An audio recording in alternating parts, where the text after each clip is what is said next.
Olá, graças à tecnologia, nós podemos estar aqui hoje estudando juntos um tema tão relevante para a nossa prática clínica, que é o autismo em meninas e em mulheres.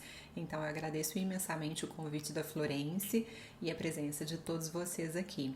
E antes de tudo, eu preciso dizer que nós somos privilegiados por termos acesso a tantos estudos atualmente e por podermos discutir os nossos casos mais complexos em um ambiente seguro, com colegas. Isso é muito importante e é algo novo.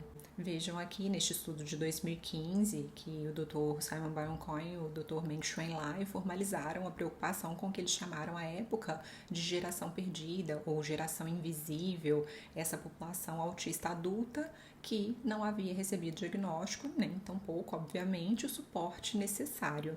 E muitas dessas pessoas tiveram graves prejuízos, como depressão, ideação suicida. Nós vamos ver aqui ao longo da apresentação que não ter o diagnóstico pode ser um grave problema. Mas os estudos desses últimos 10 anos contribuíram bastante para que as meninas fossem diagnosticadas e recebessem o seu suporte. Além disso, com o aumento da representatividade, várias autistas estão, por exemplo, nas redes sociais, nas capas das revistas, e isso a princípio, sim, reduziu bastante o preconceito contra as autistas, porém, no último ano, como vocês sabem, nós temos visto muito questionamento sobre a validade desses diagnósticos na adolescência ou na fase adulta, especialmente quando a moça tem competências acadêmicas, competências artísticas, competências esportivas. Se ela for bonita, então nem se fala. Algumas pessoas têm muita dificuldade para aceitar o diagnóstico de TEA. E no meio acadêmico, principalmente na área da personalidade, os meus professores às vezes ficam inconformados quando uma figura pública às vezes compartilha o seu diagnóstico tardio de autismo, sobretudo quando é uma mulher.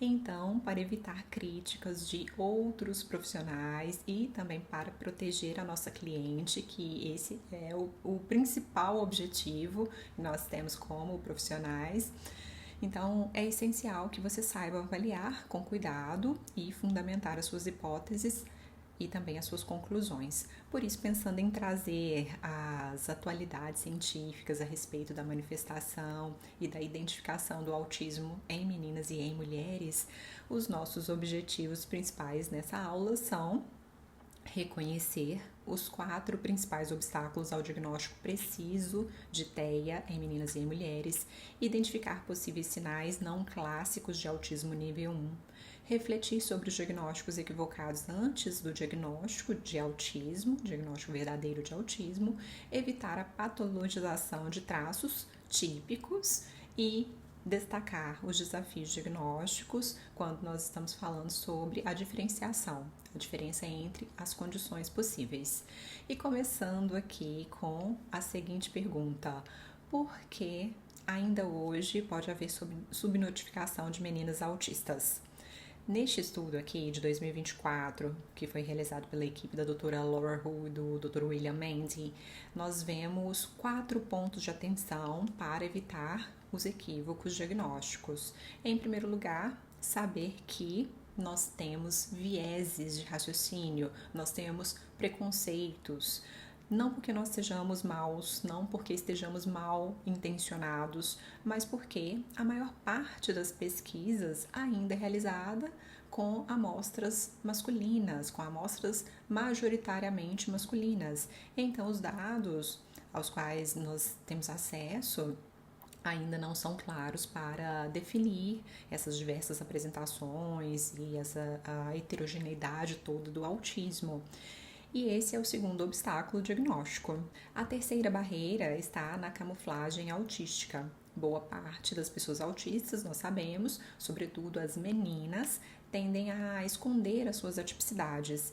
E por isso, obviamente, o nosso processo de avaliação precisa considerar esse fator. Inclusive, nós temos escalas para avaliar, para mensurar cada tipo de estratégia de camuflagem e saber, inclusive, se é uma estratégia adaptativa ou não.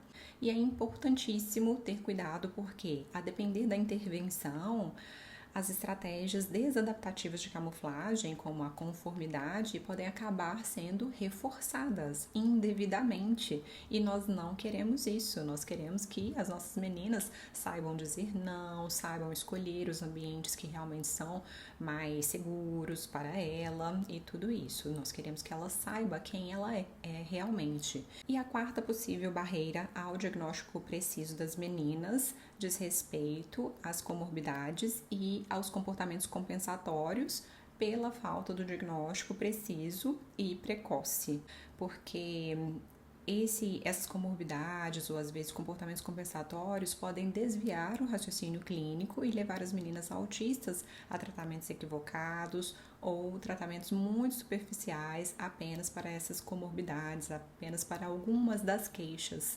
Dito isso, agora que nós vimos os principais obstáculos ao diagnóstico preciso das meninas autistas, eu gostaria de compartilhar com vocês algumas perguntas que eu sempre ouço conversando com professores, colegas, em supervisão também, quando eu estou com alguns alunos. E a primeira delas é a seguinte: será mesmo que existe esse viés de raciocínio? Será que existe algum tipo de preconceito mesmo?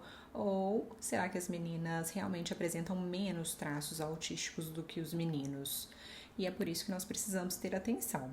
Então, neste estudo aqui de 2020, realizado por educadores do Reino Unido, também pela equipe do College London, os pesquisadores observaram que, diante de relatos idênticos, mas com apenas um detalhe de diferença no cabeçalho, que nesse caso era o nome que vinha destacado no cabeçalho como tipicamente feminino ou tipicamente masculino, e diante dessa única diferença acontecia algo surpreendente, mesmo tendo casos clínicos idênticos, apenas com essa diferença no cabeçalho entre o nome feminino ou masculino e apresentando traços clássicos de autismo, os educadores tendiam a não diagnosticar as meninas como TEA, apenas os meninos. Então, lembrando, os casos eram idênticos, as vinhetas não tinham diferença.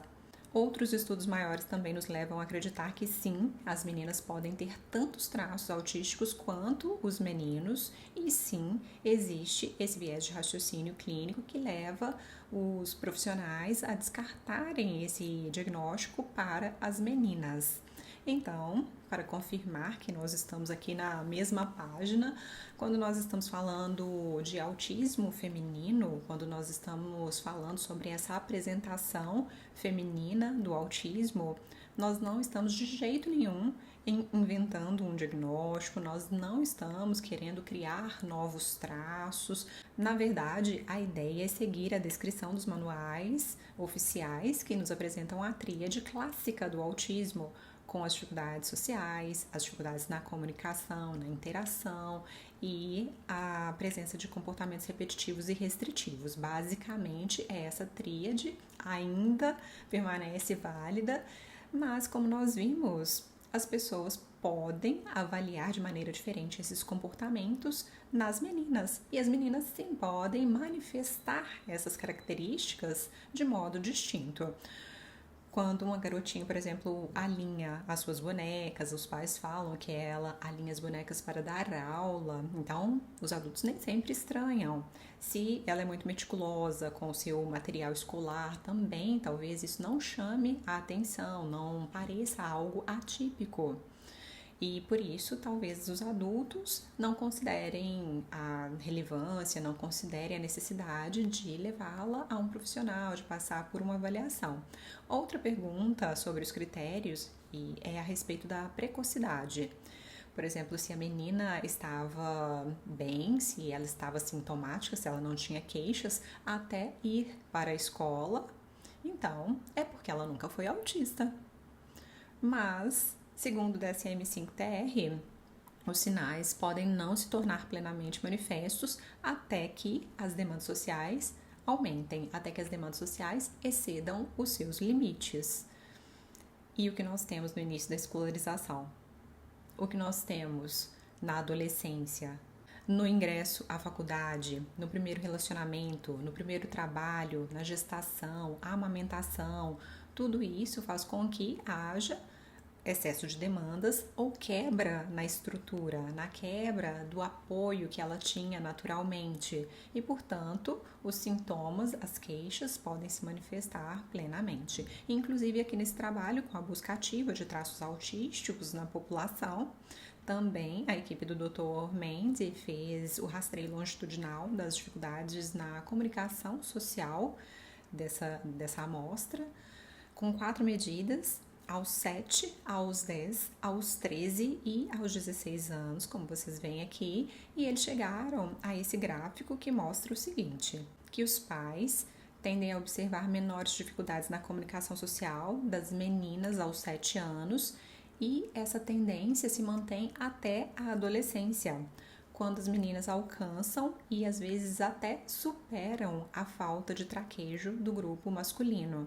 E vejam que aqui a amostra de meninas é até maior do que a de meninos. De todo modo, ainda pode surgir algum outro tipo de dúvida. Então, outra pergunta que eu escuto com frequência é a seguinte: se as meninas não receberam o diagnóstico de autismo, então precocemente, e se elas não receberam em nenhum momento, às vezes até a adolescência, talvez seja porque elas não apresentam prejuízos clinicamente significativos.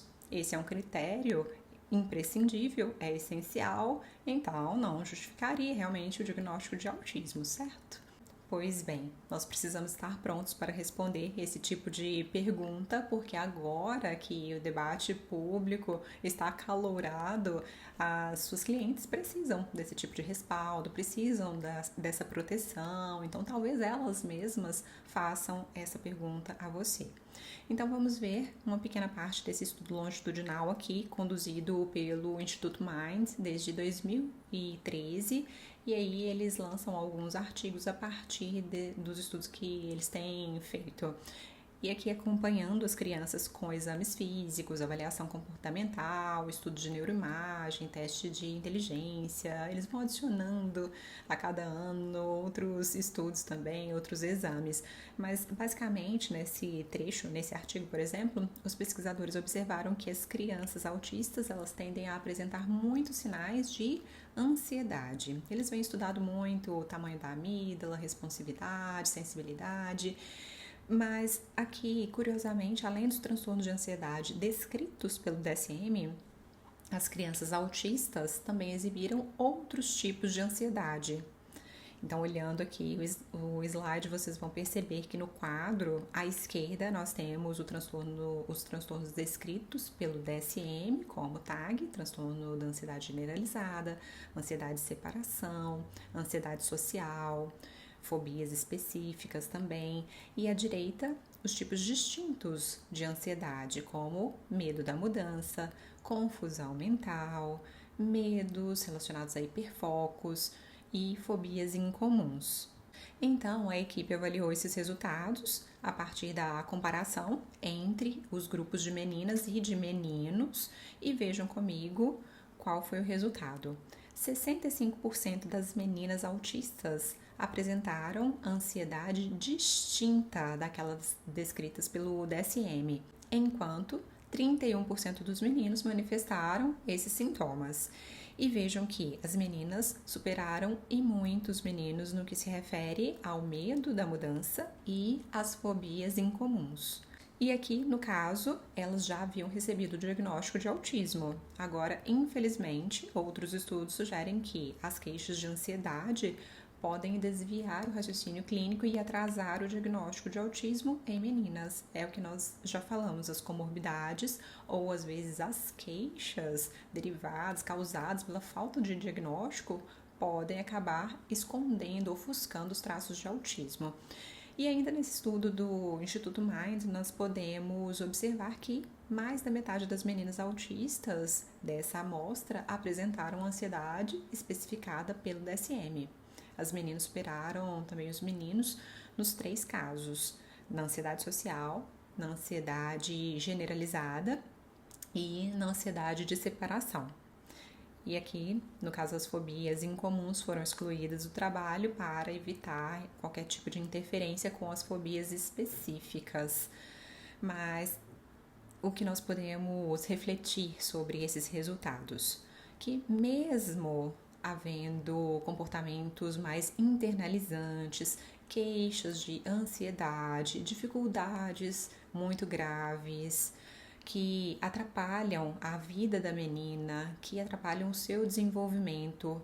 Se essas queixas não atrapalharem a aula, elas podem acabar não sendo observadas. Então, há sim prejuízos significativos, mas se não há uma queixa muito expressiva, talvez o diagnóstico não seja feito e essas meninas passem abaixo do nosso radar quando se trata do diagnóstico de autismo. E eu vejo, nesse caso, 3 problemas. O primeiro, nós já falamos que os sintomas de ansiedade podem acabar atrasando, desviando o raciocínio clínico e atrasando o diagnóstico de TEA. O segundo problema é que, mesmo que haja o reconhecimento do autismo, nem sempre a ansiedade vai ser devidamente manejada, porque se a pessoa é autista, ela tem desregulação emocional, então isso é normal, talvez não seja acessado.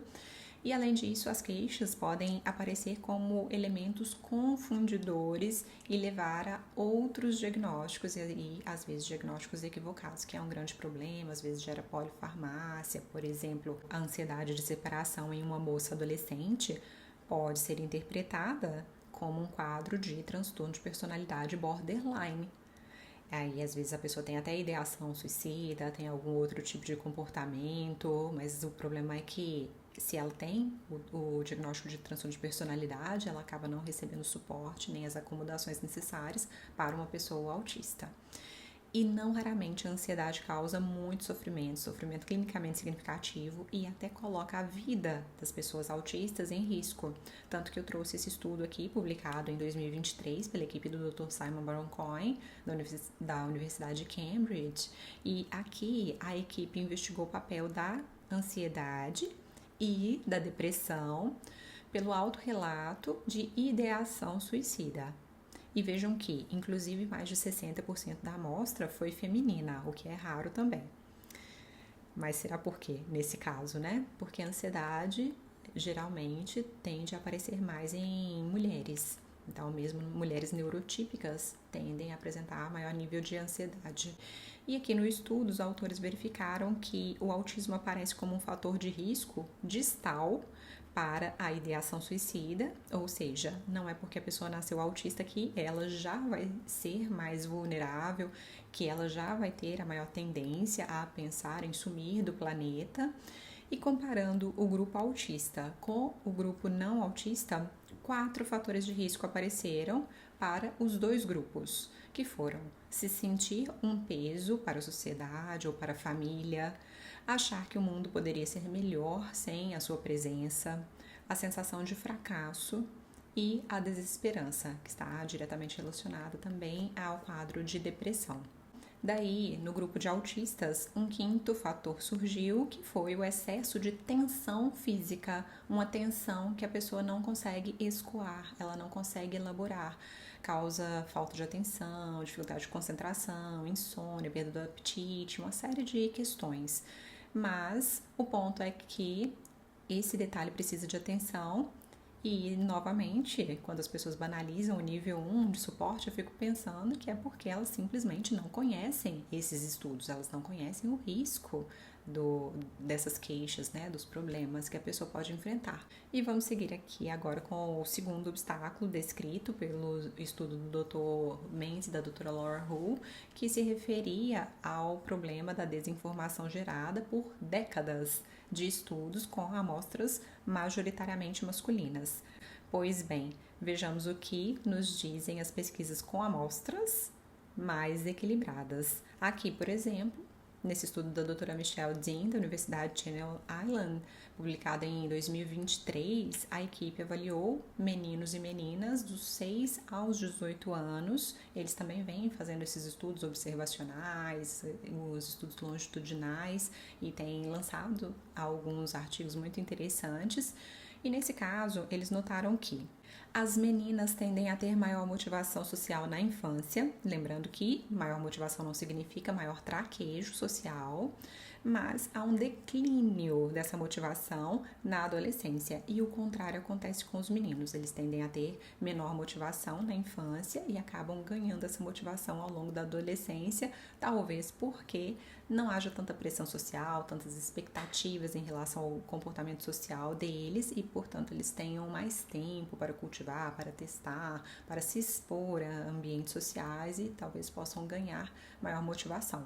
E a questão é que quanto mais socialização, maior o relato de sensação de solidão nos dois grupos, ou seja, a socialização tende a não ser tão benéfica para essas crianças e adolescentes.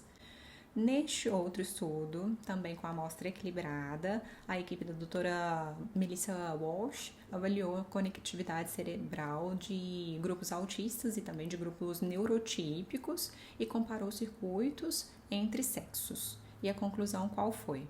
Os resultados sugerem que o cérebro das mulheres autistas está configurado para camuflar. No caso aqui, compensar, que foi o objetivo deles nessa avaliação. Porque diante de oportunidades de aprendizagem social, havia uma maior ativação e uma ativação muito peculiar apenas nas mulheres autistas, que foi a desses circuitos relacionados a emoções, recuperação de memória e a recompensa, ou seja, a aprendizagem, a compensação, a aprendizagem de habilidades sociais era recompensadora para essas mulheres autistas. Inclusive, o terceiro obstáculo falava justamente da camuflagem.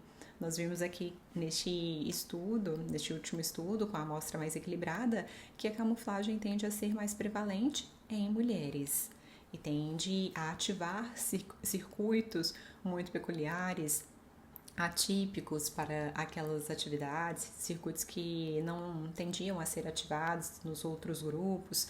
Então, como isso pode influenciar o seu trabalho e a vida das autistas? Bem, antes de mais nada, é importante saber que existem 3 componentes principais da camuflagem, que são o mascaramento, a assimilação e a compensação. E apenas a compensação tem bom prognóstico, ou seja, não tende a trazer prejuízos para as mulheres, para as pessoas autistas. E será que a camuflagem é algo que acontece apenas com pessoas autistas? Pois bem, neste estudo publicado agora em 2024, os pesquisadores fizeram uma busca na população em geral e investigaram a possível presença de estratégias de camuflagem em pessoas típicas ou com outros diagnósticos. E os resultados indicaram que a camuflagem foi significativamente correlacionada com traços autistas, ansiedade social, ansiedade generalizada e a idade. As análises também de regressão hierárquica que eles fizeram revelaram que os traços autistas e a ansiedade social, a ansiedade generalizada, também conseguiam predizer a camuflagem e nenhum outro diagnóstico de saúde mental foi previsto pela camuflagem. Além disso, os indivíduos neurotípicos que apresentavam maior nível de traços autísticos, então traços mais elevados, eles tinham maior probabilidade também de usar estratégias de camuflagem. E isso não acontece por acaso. A camuflagem, ela tende a nos deixar menos vulneráveis. Então, acontece em toda a natureza, nós sabemos disso. Acontece que, quando nós estamos falando sobre a camuflagem autística, nós estamos falando também sobre prejuízos clinicamente significativos, porque o excesso de camuflagem, a camuflagem inconsciente, pode levar à exaustão e à baixa autoestima, como diz aqui o DSM-5-TR. E o quarto obstáculo fala sobre a dificuldade em realizar o diagnóstico preciso quando a pessoa já apresenta muitas comorbidades e os comportamentos compensatórios. Então, nós estamos fechando o nosso ciclo aqui. Por isso, sim, além dos traços clássicos, nós precisamos estudar as sutilezas do espectro. Então, não necessariamente estamos falando de meninas autistas. Nós sabemos que o espectro é heterogêneo e é mais amplo, mais colorido do que a gente imaginava, mas aqui nós temos as pink flags, que não são pink porque são coisas de menina, mas porque não são sinais tão nítidos quanto as red flags, as bandeiras vermelhas que indicariam riscos nítidos, riscos óbvios, traços mais clássicos no caso do autismo. E de maneira resumida, as pink flags ou sinais sutis que você precisa guardar para atender melhor as meninas são a maior motivação social, principalmente na infância, como nós vimos. Então, os estudos já conseguem nos indicar esses possíveis sinais de alerta. A camuflagem social ou camuflagem autística, que basicamente são o masking ou mascaramento dos seus traços, a assimilação ao grupo e a compensação com a aprendizagem de habilidades reais. As meninas tendem a apresentar menos nível de estereotipias e comportamentos externalizantes. Os seus hiperfocos podem ser mais compatíveis com o dos seus pares. Além disso, as meninas tendem a cumprir as expectativas de maior sensibilidade, maior fragilidade. Então, se elas são delicadas, as pessoas não vão notar, não vão achar que esse é um problema.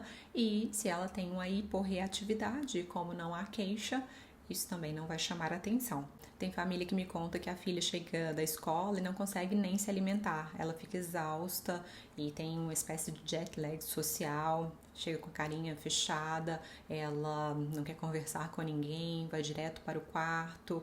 Então é importante reservar tempo para recarregar a bateria, às vezes tomar um banho. Eu comento com os pais que é importante não forçar a menina a se alimentar naquele momento, porque a digestão não vai ser bem feita, o alimento não vai fazer bem. E se eles aguardarem alguns minutinhos, talvez já seja o suficiente para que ela se reúna à família novamente.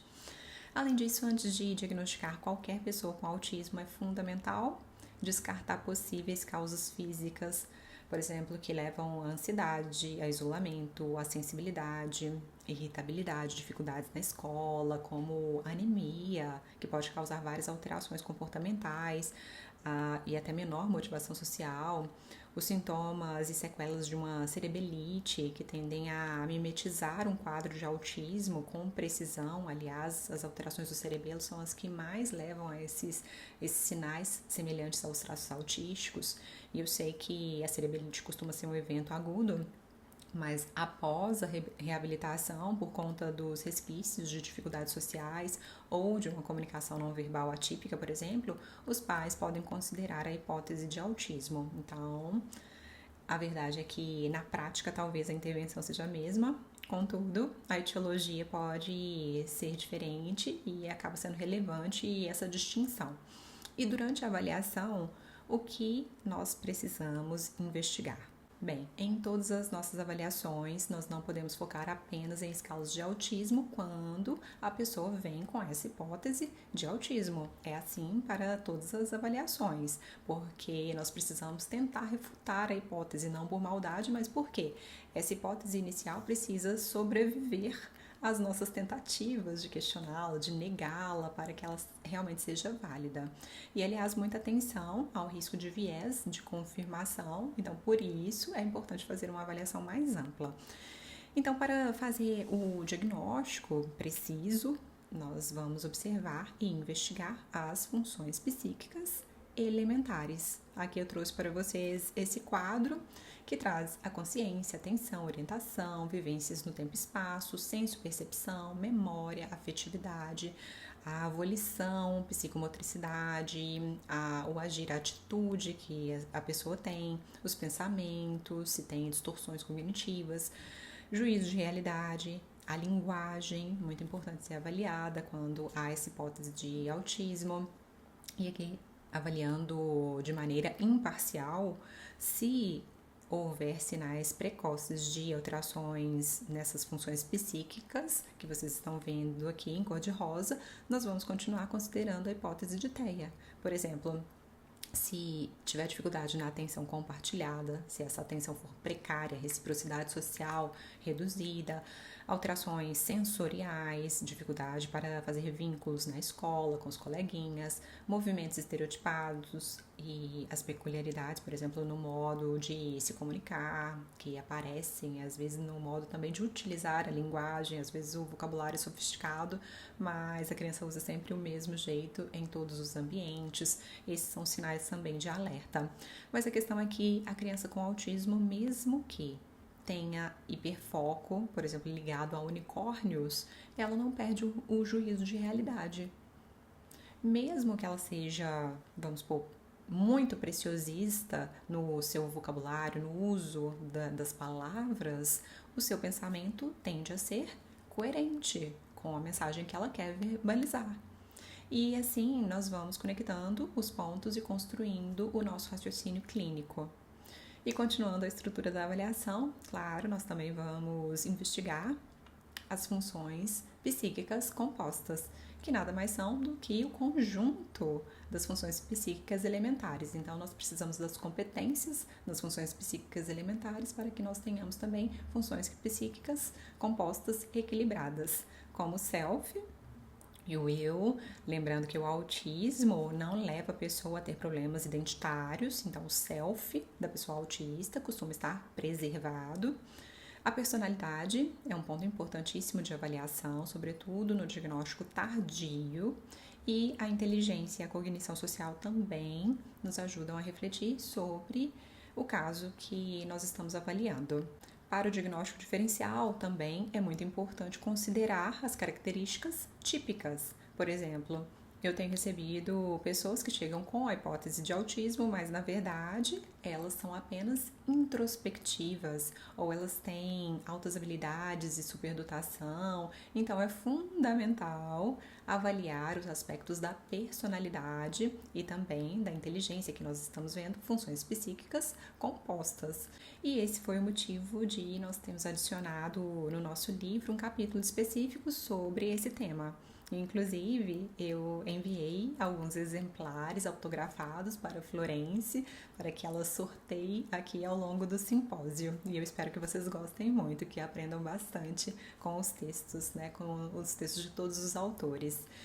E pensando em traços de personalidade não patológicos, o modelo Big Five é o modelo mais aceito, o modelo dos 5 grandes fatores, para que nós pensemos sobre as características, os traços de personalidade de uma pessoa típica, de todas as pessoas.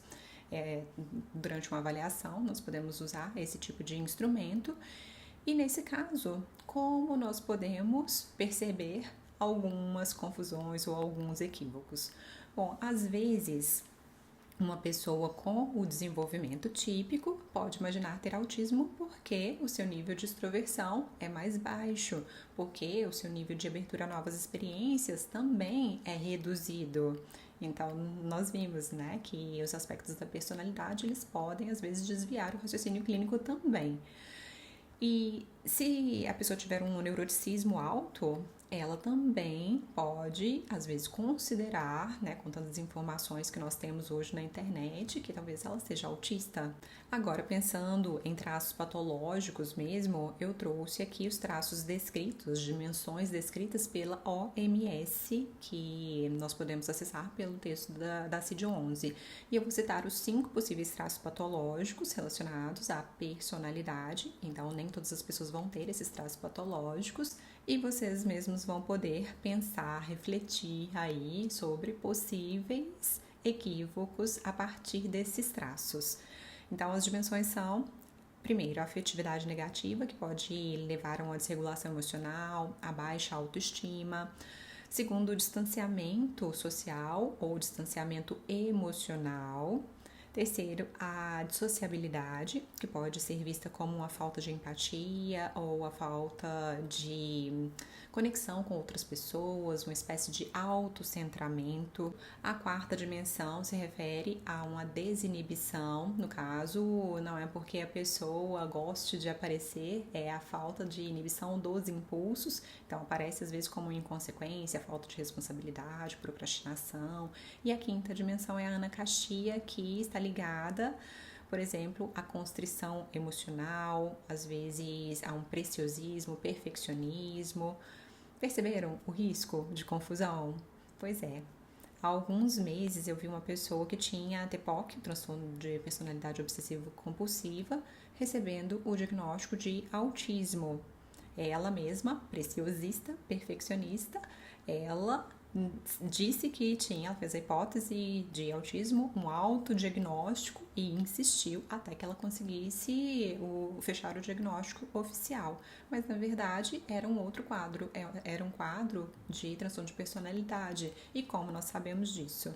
Porque ao longo da história, principalmente ao longo da infância, não existiam sinais de dificuldades sociais, dificuldades na comunicação, nem os aspectos, né, as características obsessivo-compulsivas que apareciam em determinados momentos ao longo da adolescência. Começaram a aparecer esses sinais de ser muito metódica, de ser muito perfeccionista, mas na infância essas características não estavam presentes. E pensando em altas habilidades, que não é um transtorno, nós temos percebido também a busca por avaliação após a hipótese de autismo. Por quê?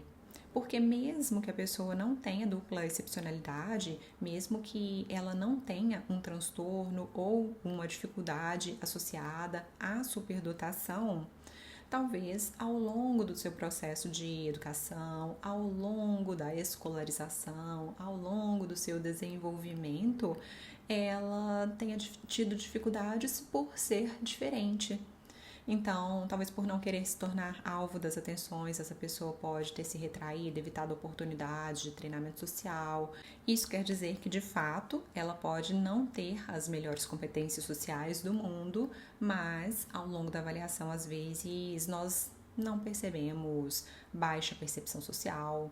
Às vezes não existe dificuldade em fazer teoria da mente e as outras características, os outros critérios também não estão presentes.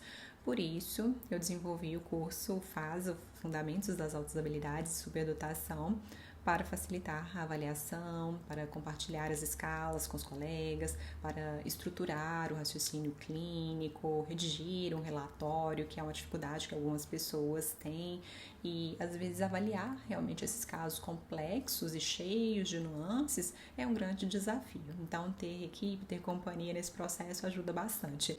Pois bem, voltando à complexidade das neurodivergências, não raramente o autismo vem num combo com muitas comorbidades. Cerca de 70% das pessoas autistas apresentam pelo menos uma comorbidade e 40% delas podem cursar com outros 2 ou até mais transtornos mentais. E isso significa que você precisa refletir se o que aparece na avaliação é apenas a ponta do iceberg ou é apenas uma condição, uma dessas possíveis condições, como o transtorno do desenvolvimento intelectual, transtorno do déficit de atenção, hiperatividade, esquizofrenia, transtornos específicos da aprendizagem, dislexia, descalculia, acontece bastante, transtornos motores, transtornos da comunicação, transtornos alimentares, transtornos de personalidade, todos esses são citados pelo DSM-5-TR e podem realmente vir associados ao autismo. E pensando nisso, eu quis trazer também esse gráfico de um estudo publicado pela Science, que mostra a correlação genética entre vários transtornos. E veja que o autismo está mais fortemente relacionado à esquizofrenia e à depressão, mas a depressão está ligada à ansiedade, ao TDAH e por aí vai. Então, tudo pode estar relacionado. Por isso, é bastante frequente que as pessoas digam, né, que o autismo vem num combo. Existem outras condições conectadas e talvez outras queixas. Então, o desafio é real, exige muito estudo, a colaboração interdisciplinar, a boa comunicação entre os colegas, justamente para que nós possamos evitar esses equívocos diagnósticos listados aqui nesse slide, que são de a menina autista receber o diagnóstico de transtorno do déficit de atenção, quando na verdade ela é autista, transtorno de ansiedade, transtornos de personalidade. Por exemplo, se a menina tem comportamentos autolesivos, se ela tem ideação suicida, às vezes realmente tem os dois diagnósticos, mas nem sempre. Transtorno de personalidade histriônica aparece às vezes quando a menina aprende que tem que dar, por exemplo, 3 beijinhos nas pessoas, e aí ela generaliza, em algum momento ela vai ser considerada como sedutora. Depressão, transtornos alimentares. E a minha mensagem final para você é: às vezes o processo de avaliação realmente é demorado, é difícil, mas não espere o final do diagnóstico para postar na sua cliente ou na sua aluna, porque a psicoeducação ao longo do processo ela pode favorecer muito a compreensão de quem ela é, a compreensão do seu passado e também para que ela possa tomar decisões mais coerentes e construir o seu futuro espectral. Não há necessidade do diagnóstico de autismo, basta que ela fale sobre si. Inclusive, o final do processo de avaliação, ele não exige um diagnóstico fechado de um transtorno. O diagnóstico ou a identificação pode ser de características às vezes típicas, mas que talvez ela não tenha conseguido aproveitar, talvez tenha tido experiências adversas na infância. São muitos motivos, às vezes as causas do sofrimento são situacionais, tudo isso vai ser identificado ao longo do processo, mas apostar é fundamental. Bem, desejo um excelente simpósio a todos vocês. Mais uma vez, muito obrigada pelo convite e um grande abraço a todos. Tchau, tchau!